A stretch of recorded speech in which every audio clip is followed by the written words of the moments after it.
Hello and welcome back to the Faith and Culture Show. I'm Catherine Camp, your hostess for the show. And this is where we dig into all sorts of topics. Sometimes they're more difficult than others. And we do this to educate ourselves in order that we have conversations in our culture around us, intelligent conversations, conversations that count, and conversations with an eternal perspective. Today, I'm very excited to have someone on who has just done so much in the background of gun rights, Second Amendment, and we're going to learn that this is important for a reason to all of us as American citizens. We're going to be speaking with Mark Jones. He's been a certified wildlife biologist for 3 decades and now serves as a national director with Gun Owners of America and Gun Owners Foundation. Mark began working for Gun Owners of America for over 4 years ago after retiring from government service and has over 3 decades of experience performing wildlife research, publishing peer-reviewed scientific papers, managing wildlife resources, working with hunters and recreational shooters, and engaging in legislative issues and government policy. In 2021, Mark founded and currently leads Gun Owners of America's National Hunter Outreach Program, known as the Second Amendment Hunters. The motto of this program, the Second Amendment, is not about hunting, but hunters should be about the Second Amendment. Serves to illustrate Mark's commitment to engage and involve America's 16 plus million hunters in the political fight to protect the Second Amendment, while understanding that the Second Amendment is about a lot more than hunting. Yes, it is. The Second Amendment is the one right that protects all other constitutional rights. Mark has also worked hard to develop Second Amendment hunters into a national leader in protecting American hunting opportunities and traditions at the federal and state levels. Over the past 4+ years, Second Amendment Hunters has taken a major leadership role in many issues, including protecting hunter safety, shooting sports, and archery in schools, stopping unscientific government bans based on flimsy science, stopping transport bans of harvested game animals under COVID rules, delisting grizzly bears, protecting hunting opportunities from attacks by anti-hunting forces, and many others. Mark's current job allows him to work to protect Second Amendment rights and hunting traditions in Washington, D.C., state capitals across the country, and in his home state of Wyoming, where he resides with his wife and 2 children. I can't tell you how excited I am. I unexpectedly was offered to speak to Mark, and so now here we are. I am all for protecting our rights as citizens of this wonderful nation of the United States of America. It is incredibly important. So let me bring him on because he has limited time to talk to us.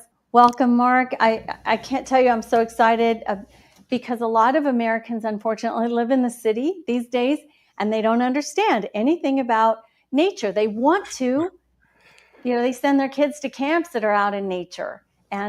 But here we are talking about hunting and the importance of our gun rights. So welcome. Well, thank you, Catherine, for that kind introduction, and thank you for having me on your show today. So tell us a little bit about your background and firearms. Well, I was raised in a rural area in the southern Appalachians. I live in Wyoming now, but by Christian conservative parents, the lower middle class people that worked really hard. And my father had been in the military, but he was also a hunter. And so I was taught from an early age firearm safety, the use of firearms, and also the importance of firearms in terms of kind of what their role in protecting our rights in America.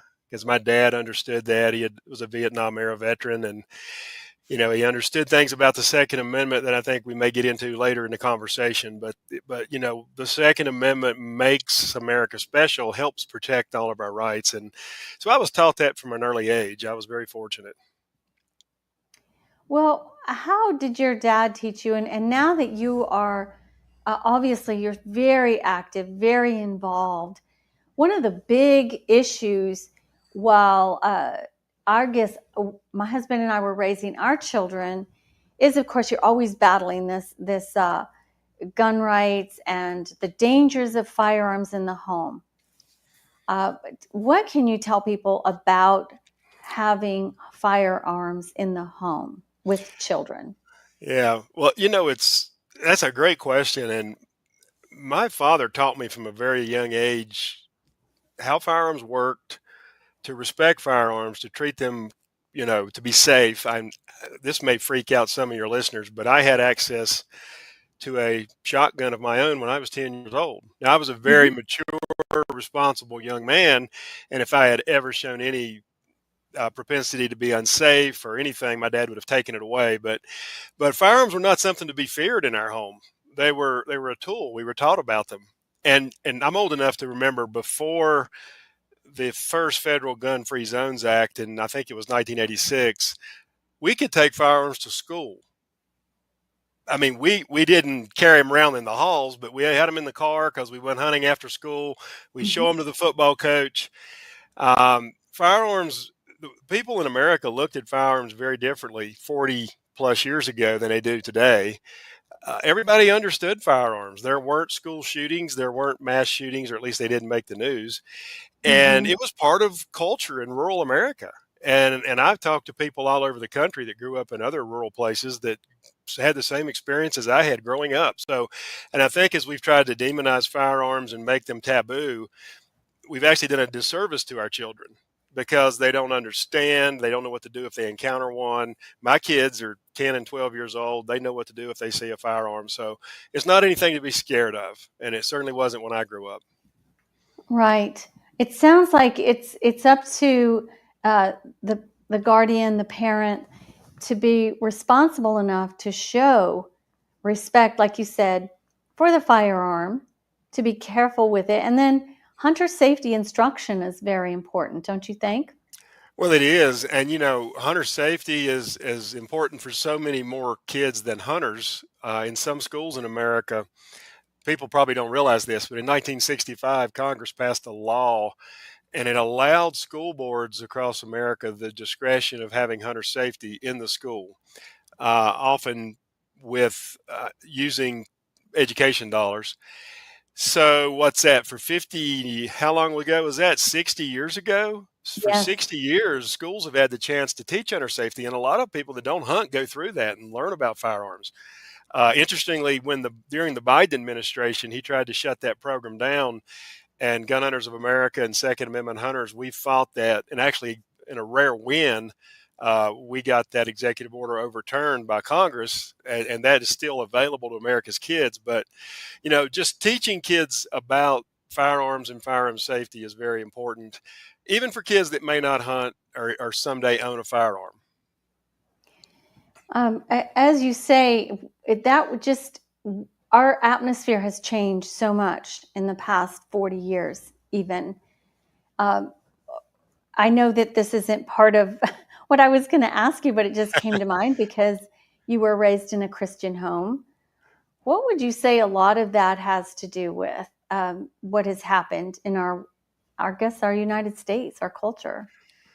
Well, I think the decline of the American family certainly had a role in Yeah. what we've seen because I grew up in a stable home with two parents that taught me values and taught me about firearms and other things that were important that what I would have to deal with as an adult.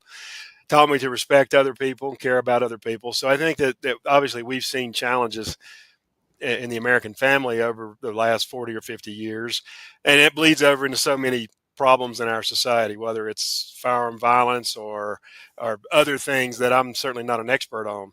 Um, but I do know this. I know that you do a faith-based program, obviously, and I think most people our age understand the role of the Second Amendment in protecting our freedom of religion and our freedom of speech. The founders put the Second Amendment number 2 for a reason. They had just fought a war against a tyrannical king and gotten independence.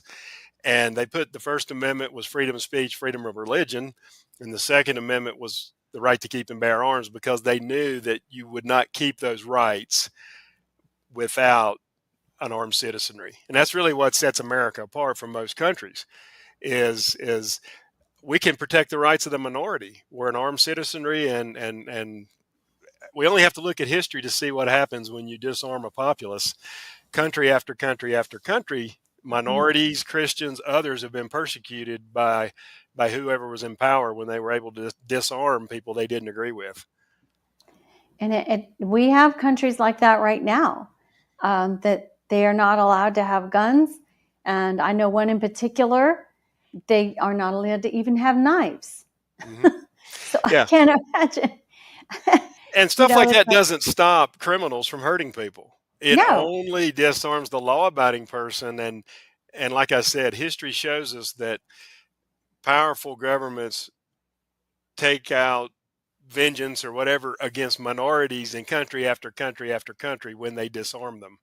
And sometimes, a lot of times, it's Christians, but sometimes it's just people of color or people with a different ethnic background. But it's happened in Cambodia, Germany, Russia, China. You can go down the list. It's just happened in country after country. So that is why the Second Amendment is so important in America, to our rights and to our freedom of speech and religion.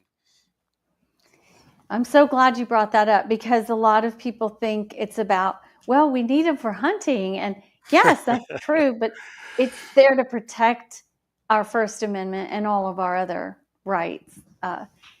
Yes. Well, okay. So how do you feel about concealed carry? Sometimes that puts people a little on edge, but frankly, it's comforting to me. Mm-hmm. Yeah, that's a great question, Catherine. And concealed carry has increased in America exponentially in recent years. A lot of people may not realize this, but we now have about 26 states that have got what they call constitutional carry, which means you can conceal carry a firearm without even having a permit. And we've seen a dramatic rise in that over the last 3 or 4 decades. Some of the first concealed carry laws started in Florida and some other places in the 90s. And what the statistics show, and these you can get from FBI crime statistics and from the Crime Prevention Research Council, that actually makes people safer. And this is counterintuitive to some people that aren't familiar with firearms, but the vast majority of mass shootings in America happen in gun-free zones, where and by gun-free, there's a sign or a law against people having guns. And by some estimates, 90% of mass shootings happen in the gun-free zones. And what we found is that law-abiding citizens carrying concealed weapons actually makes us safer. And again, we've seen an exponential increase in people carrying firearms concealed over the last 30 or 40 years. So I think that the fear factor, hopefully through education, is beginning to diminish. People are beginning to understand kind of the role of a law-abiding citizen in carrying firearms. And I'll give you one other stat real quick. One study showed that over 80% of police officers in America believe that law-abiding armed citizens are positive and can actually prevent crime. And that's coming from police officers. They're not worried about the guy like me who's carrying a gun. Criminals don't obey laws anyway. So right. Police officers kind of get it. Well, how do you feel about all of these red flag laws? Catherine, red flag laws are one of the most un-American laws in existence. And what a red flag law is, for people that may not know, it's where you can make a person can make an accusation against another person without going to court and having evidence that's taken in front of a jury, and have a person disarmed without due process. And red flag laws violate about 4 amendments to our Constitution. Number one, they violate the Second Amendment, which everybody's familiar with. They also violate our rights to have due process when we're accused of a crime. and they violate our rights against unlawful search and seizures, which is in our Mm. Constitution. And a lot of states have outlawed red flag laws. I mean, they're outlawed in Wyoming, where I live. They're outlawed in a number of states. Mostly the states that are doing them are the hardcore blue, I'll call blue, left-leaning Democrat states have implemented these, but they're completely unconstitutional. And a lot of times law-abiding people, think of it like this. Two neighbors get in a dispute over a property boundary, and one of them says, well, Joe over there, he owns guns. So he calls the sheriff, and he's like, Joe's a bad guy, I'm scared of him. Sheriff comes out, raids him, takes his guns. Totally un-American. No evidence Joe's threatened anybody. No evidence that Joe is going to be a criminal or has committed a crime. It's kind of a hearsay type thing. There have been innocent people killed where the accusations were later found to be blatantly false when police came. Imagine if the police knock on your door in the middle of the night, 2 a.m., and you think it's an intruder, and you go to the door with a gun. There have been innocent people killed in red flag raids. So totally unconstitutional concept. What about, do you think that all of these laws that they've been making for people to purchase guns make things safer? They're typically the only federal requirement in law is that someone go through a background check to purchase a new firearm. So what you see with purchasing is it's kind of a state by state issue.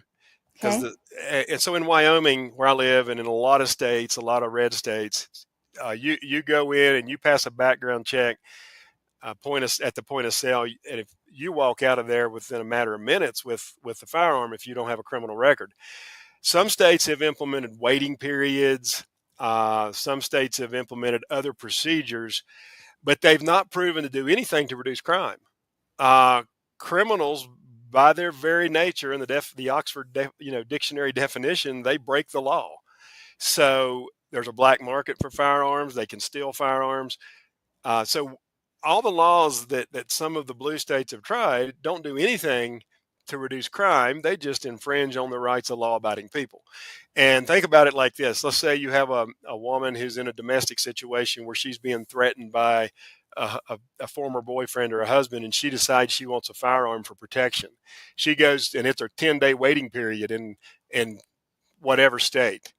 She may be killed in that 10 days. So all these things do is they stop law-abiding people. They don't stop criminals. And that's been proven. Like I said, if it was a problem in states like Montana, Wyoming, most of the South, where you can buy these guns pretty quickly, we'd know it by now. So why do you think there's such a ramp up all of the time about outlawing guns and having buyback programs? And I know that Kamala Harris was talking about that. Thank goodness that didn't happen to us. Yeah. But what do you think is behind that? Or do you have any thoughts about that at all? Yes. So I think the left has made gun control a major plank of their platform. And there's no question they have. The Democrat Party has made gun control a major plank of their platform. They feel like it appeals to a certain segment of their base. And they continue to push this gun control narrative in state after state and federal election after federal election. Now, the surprising truth is that gun rights are actually expanding across much of the country. As I mentioned earlier, we have 26 states now allow constitutional carry. We've seen court case after court case where the courts ruled favorably in terms of Second Amendment rights. We've seen the Trump administration come in and start making reforms to agencies like the Alcohol, Tobacco, and Firearms, the FBI, that would help or infringe less on law-abiding people. Gun rights are actually expanding, but the gun control movement is still strong and heavily funded by the left, and it's particularly strong in blue states like New York, Illinois, California, where they seem to be resisting the national trend. And we've had 3 major Supreme Court decisions in the last 20 years that have upheld people's Second Amendment rights. But the left has not given up on this concept of gun control. And I think it's red meat to the base.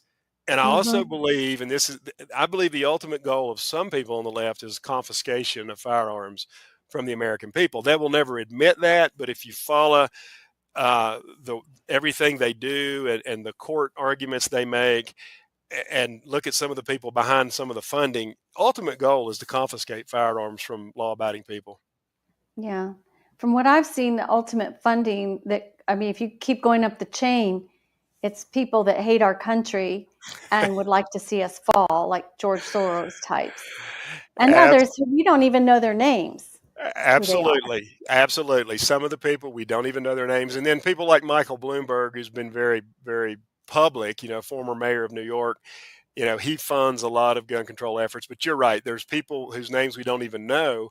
Most of them have a nefarious intent because law-abiding Americans carrying guns is an impediment to their ultimate agenda. And I think one of the Japanese admirals said back in World War II that they could never invade the mainland United States because there would be a rifle behind every tree. Yeah. There is something to be said for armed law-abiding Americans. Yes, but Michael Bloomberg can say that because he has armed bodyguards everywhere he goes. Exactly. And if you run in the Second Amendment circles like I do, I testify in legislatures and go, there's people that he funds that will show up. They wear red shirts, red T-shirts, Every Town for Gun Safety, I think is what it's called. And they always show up. They're very well funded, and they always come out and go against Second Amendment rights. They always say they're not against Second Amendment rights, but then they always argue against whatever the question is related to the Second Amendment. Yes. So I was told that there was an incident in your church at one point. Was that you? That's a person that works for us. That's okay. I can speak to that because I'm very familiar with it real briefly. So Stephen Willerford, who works for us at Gun Owners of America, he was a plumber about 8 years ago, and one Sunday morning he did not go to his church because of a job, and he heard gunfire in the church across the street. And Stephen ran barefooted with an AR-15, semi-automatic rifle, which is demonized by the left.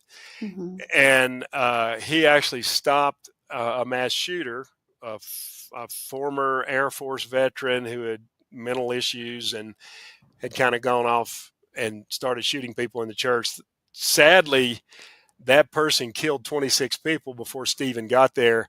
But Stephen stopped the shooting, and there were about 25 or 26 people that survived that probably would have all been killed had Stephen not showed up. It's a long story, but Catherine, you'd be surprised.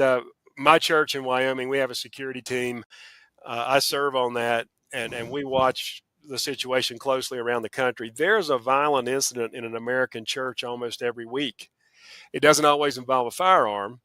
Sometimes it's fisticuffs or knives, but churches would do well to be prepared to protect their parishioners. I'll leave it at that. Well, do you have any suggestions for churches? I know some have security teams. Would you like to talk about that just a little bit? What you would recommend? How would you go about helping a church get set up for safety?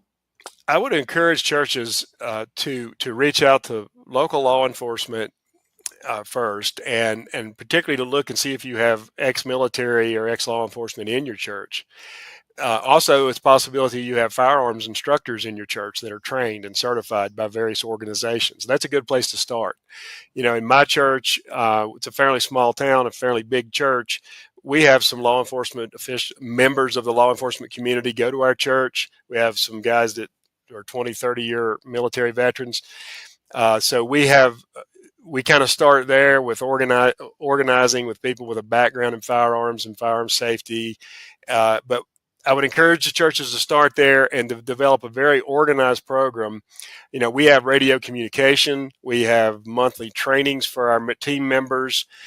We don't just wake up one morning and say, hey, Fred's got a gun, let him be security. You put some thought into it, and, develop a protocol with a team that communicates and trains together. And it's very important. I don't know at what point our technology blip happened, but I was said earlier, there's been a church incident in an American church almost every week, whether it's a firearm sometimes, but sometimes it's just fisticuffs or knives. There's a lot of violence in American churches, sadly. Yeah. Just a couple weeks ago, there was a shooting. There was. Yeah. And then with the threat of terrorism being what it is now, I know there's been a lot of talk about that since the Iran, the bombing of Iran, the tens of thousands, if not hundreds of thousands of potential terrorists that have come across our southern border. America's Christians would do well to organize themselves and prepare and not, not ignore this. It's a potentially a real threat. I agree there. And especially there's a lot of information coming out about that it's dismantling the Islamic faith or the Muslim faith. And I'll be interviewing a previous professor of mine who specializes in that. And every pillar that they stand on is being dismantled because it's just not historically sound, which is, I think we need to be careful, not afraid, but prepared. People Absolutely. need to know the truth. And we want people to turn to Christ. But sometimes it's going to create some waves and anger and disillusionment. So, so you would, I like the way you start out by reaching out to your congregation, finding out who is prepared or who already has training, and then local law enforcement. That's a wonderful, I didn't expect that at all. So tell me, you also work in legislation. In fact, you're headed over to a dinner in a little bit. So tell me, what are you working on, and how people can basically get involved in their own, I guess we start at the county level and maybe our own state level. Go on and tell us about that. Okay. Well, one good resource for people who are new to this issue would be to go to our website at gunowners.org. And I think you've got that at the bottom of the screen there. But so Gun Owners of America, we have a presence and we work in all 50 states. We have a big presence in Washington, D.C. I'd say that's our number one priority. We have staff that are in the Capitol every day if Congress is there. And then we do a lot of work in the court system. Potential when Biden was in office, it seemed like we were suing him quite frequently for an unlawful executive order. But anyway, so the issue depends kind of on where you live and in America and what issues are important to you. But a good place to start is at our website.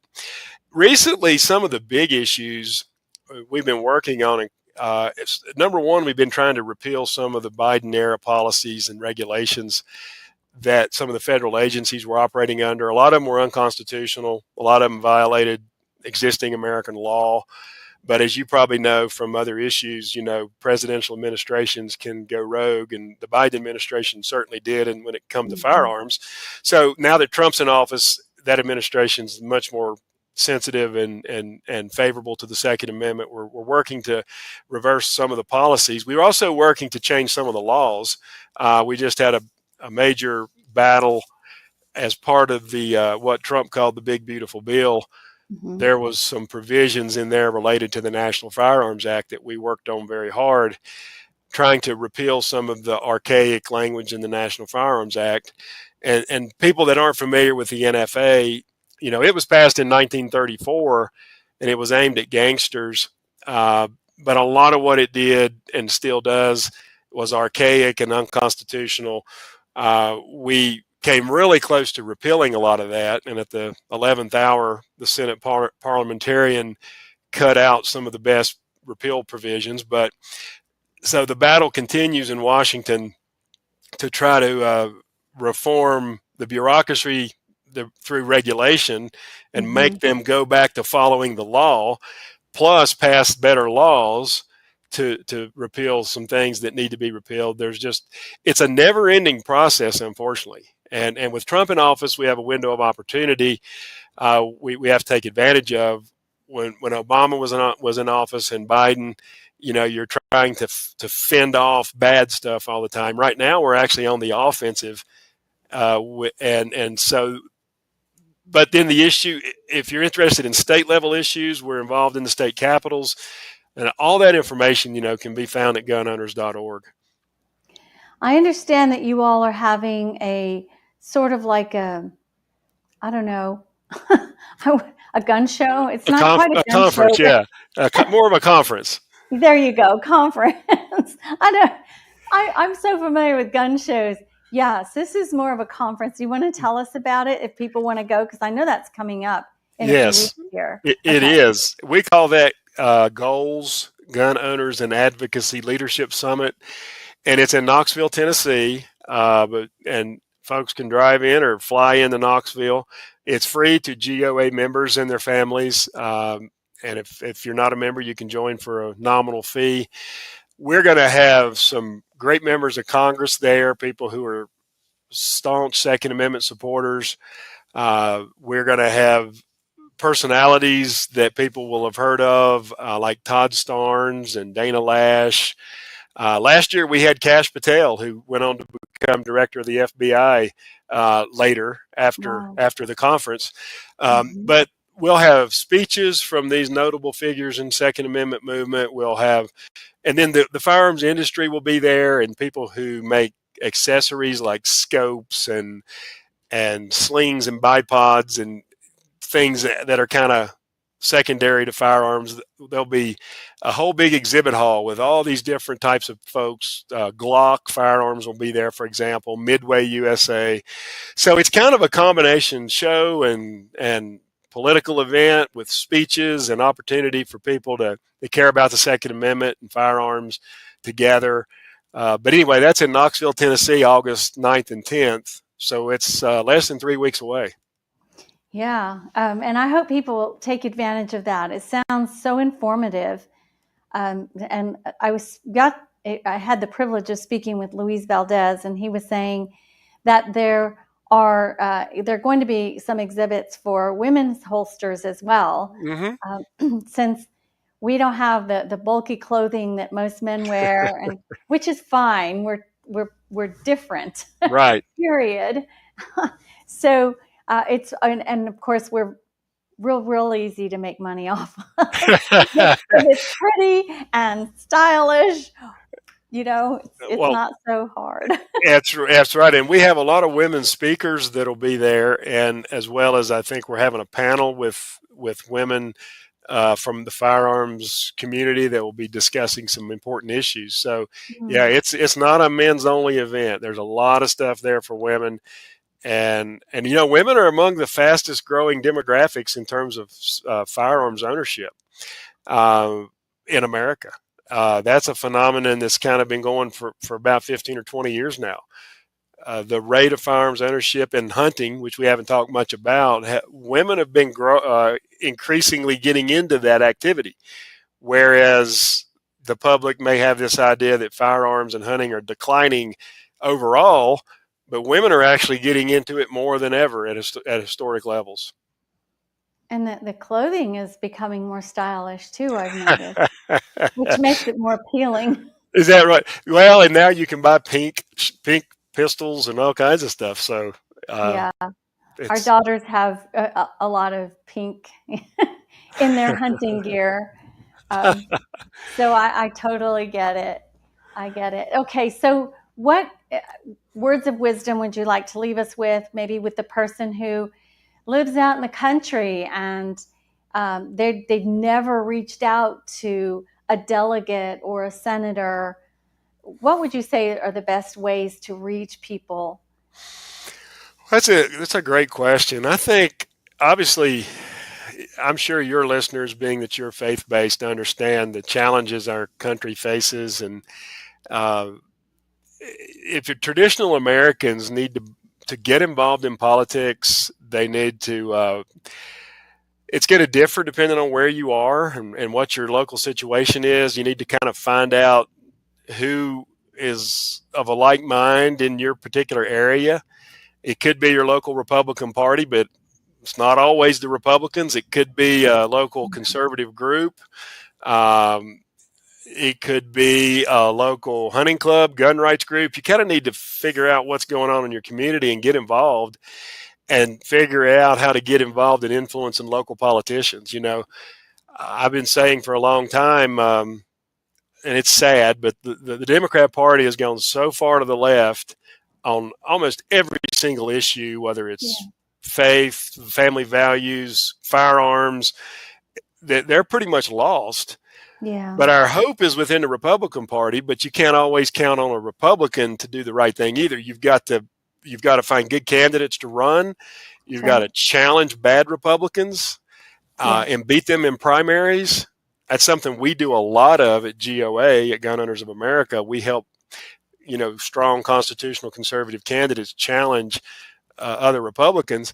But people need to get involved in the political process, because I think our very way of life is under attack in this country. If we are Christian, conservative, traditional America, there's no question our very way of life is under attack. So people need to get involved at the local level. And it's going to differ depending on where you are, what your situation is. Yeah, I think we're the biggest threat to the Marxist takeover that is it looms in the background. And my audience hears this all the time. There is a Marxist takeover plot, and that's not a theory. It's real. It's very real. They've written it down. For anyone who thinks you're speaking conspiracy theory, if you dig a little bit, you can find it's all in writing. The master plan, and Christian conservatives and gun owners, just traditional Americans, stand in the way. People who believe in the values, God, country, mom, and apple pie, they're the enemy. They're the people. So we are the enemy. They made us their enemy, not that we chose that. Yeah. So, and if you're in that category, you need to wake up, and you need to realize your very way of life and your children's future is under attack. Yep, and your grandchildren. And your grandchildren. It just trickles down in every way, and this is a big deal.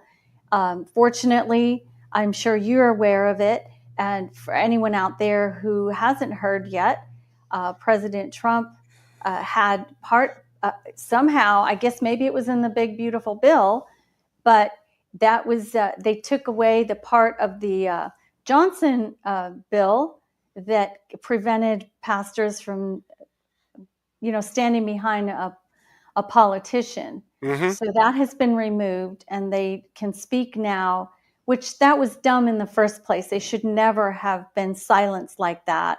Absolutely. Because as soon as they passed that, they started legislating morality.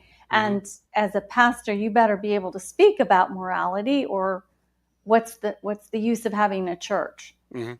Well, and I hope America's pastors will take a stronger stand. And that, I'm from a personal perspective, I've always had a problem with pastors that didn't want to talk about politics from the pulpit. And I've had this conversation with some pastors who don't think that that's the place for it. But I think Christians, whether you're pastors or leaders, they had better start speaking out, and they had better start standing up, and they'd better start paying attention to politics, because, we're losing our country. We are dangerously close to losing all of our rights. Yes. Had not that Trump is perfect, we spent $3 million to help Trump get elected, but he's not perfect. No. But had this election turned out differently, we might be having an entirely different conversation right now about our religious rights. We're this close. We're one bad election away, and if people don't realize that, they're not awake. So I appreciate what you say, what you do in terms of trying to raise awareness. But pastors have got to stand up and lead, and not be afraid to talk about politics.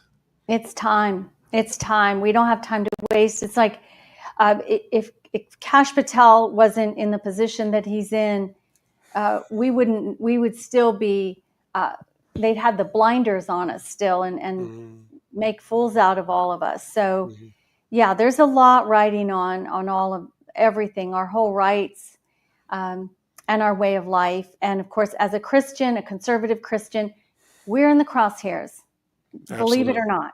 We are. We are every day, and we have to stay vigilant. We have to put our faith in God and not man. But and I think people are often too quick to put their faith in a politician. We need to Yeah. stay grounded in principles.